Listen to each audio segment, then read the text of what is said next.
Hello everyone, welcome to my channel MEd by Sanju. Friends, आज की video में आपको ये बताऊंगी कि परिकल्पना किसे कहते हैं और परिकल्पना के कितने टाइप्स होते हैं। आइए देर न करते हुए अपन टॉपिक पर डिस्कस करते हैं। तो फ्रेंड्स, परिकल्पना को आंग्ल भाषा में हाइपोथेसिस कहते हैं। इसका मोस्टली जो यूज होता है अपन शोध यानी रिसर्च में करते हैं। अब परिकल्पना जो होता है फ्रेंड, दो शब्दों से मिलकर बना होता है। परिधन कल्पना, तो परि का अर्थ होता है चारों ओर और कल्पना का अर्थ होता है चिंतन करना। किसी समस्या से संबंधित समस्त संभावित समाधान पर विचार करना ही परिकल्पना कहलाता है। और परिकल्पना जो होता है इसका सेकंड स्तंभ होता है, यानी कि इसके पहले भी कोई होता है तो उसका नाम है आपको समस्या। ये था परिकल्पना का परिभाषा।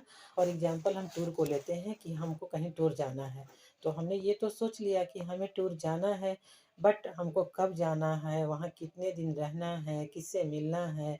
तो जो ये सारी प्लानिंग करते हैं यही परिकल्पना के अंतर्गत आता है फ्रेंड्स।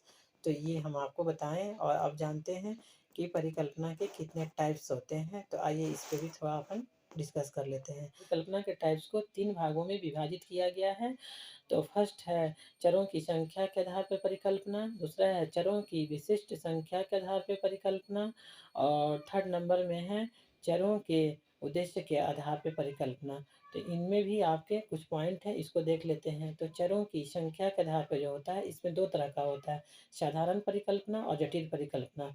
और चरों की विशिष्ट आधार पे जो होता है, विशिष्ट संख्या के आधार पे जो होता है इसमें भी दो तरह का होता है, सार्वत्रिक या सार्वभौमिक परिकल्पना। और दूसरा जो इसमें भी होता है फ्रेंड्स, होता है अस्तित्वात्मक परिकल्पना।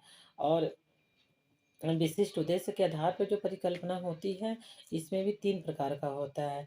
तो फर्स्ट है आपका शोध परिकल्पना, सेकंड है शून्य परिकल्पना, और थर्ड है आपके सांख्यिकी परिकल्पना। तो इस तरह से 3 तरह के ये होते हैं शोध के टाइप से, और ये तीनों में मिला करके आपको 60 तरह के हमने आपको बताए हैं परिकल्पना के टाइप्स। अब इसको अपन कभी डिटेल में पढ़ते हैं कि इसके अंदर क्या होता है। यदि आप जब पढ़ेंगे तो आपको खुद इसके बारे में मालूम हो जाएगा। मैं तो आपको सिर्फ इतना बता रही हूँ कि आप ये जानें कि परिकल्पना होता क्या है और इसको कितने भागों में डिवाइड किए जाते हैं। तो थोड़ा शॉर्ट में आपको मैं इसके बारे में बताई हूँ। तो फ्रेंड्स, ये थी छोटी सी इन्फॉर्मेशन जो हमने आपको दी है इस वीडियो में। और नेक्स्ट वीडियो में नेक्स्ट टॉपिक के साथ मिलते हैं। और आई होप कि आप मेरी बातों को अंडरस्टूड कर पाए होंगे। Till then, bye bye.